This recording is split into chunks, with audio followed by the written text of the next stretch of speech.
Bonjour bien-aimés frères et sœurs dans le Seigneur, bonne journée à tous dans la présence de Dieu. Que la main de Jésus-Christ accompagne tous nos projets et nous préserve de tout danger, tant sur le plan physique que spirituel. Ce matin, nous allons partager la parole de Dieu sur le silence. Garder silence est une sagesse et non une faiblesse. Dans l'Épître, le chapitre 37, le verset 7, il est écrit: garde le silence devant l'Éternel et espère en lui. Ne t'irrite pas contre celui qui réussit dans ses voies, contre l'homme qui vient à bout de ses mauvais desseins. Le silence, bien-aimé, est défini comme une absence totale de bruit. C'est une attitude importante dans notre marche chrétienne et spirituelle. Nous devons faire silence devant certaines situations où nous n'avons pas de maîtrise pour faire intervenir le Saint-Esprit et laisser agir la main de Dieu. Lorsque nous ne comprenons pas, lorsque nous n'avons pas d'informations, il y a lieu de se taire que de donner des conclusions hâtives. Lorsque nous ouvrons la bouche pour parler sans raison, la plupart des cas, c'est pour se lamenter, se plaindre, s'inquiéter ou calomnier. Dans Matthieu 6, le verset 27, il est écrit: « Qui de vous, par ses inquiétudes, peut ajouter une coudée à la durée de sa vie ?» Nos inquiétudes ne peuvent changer les situations, elles ne peuvent apporter des solutions ni de réponse à n'importe quelle situation. Celui qui se confie véritablement en Dieu ne compare pas sa vie à celle des autres, car dans le silence, Dieu parle. Il nous informe et nous montre le chemin. Et chacun de nous a sa destinée, chacun de nous a un projet, un plan que le Seigneur a prévu pour lui. Le silence est une arme spirituelle très efficace. Il combat naturellement les calomnies, les médisances et les mauvaises paroles.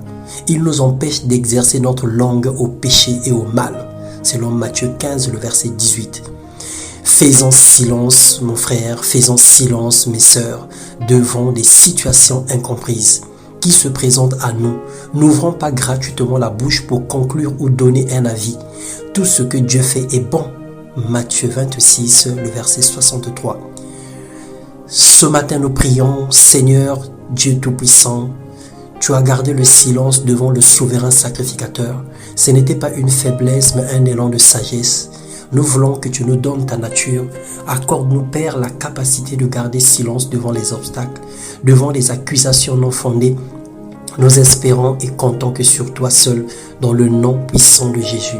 Alors bien-aimé, sache que même si tu te défends, même si tu prends l'engagement de vouloir te réexpliquer, lorsqu'une situation a été dite à ton sujet, lorsque des paroles ont été prononcées sur toi, la seule attitude à faire, c'est de rendre grâce à Dieu et de remettre la situation entre les mains de Dieu. Sauf si tu te retrouves en justice. Mais en tout cas, prends soin de ne pas perdre ton temps à comparaître les uns envers les autres, à vouloir te justifier, à vouloir prouver à tout prix que tu as raison.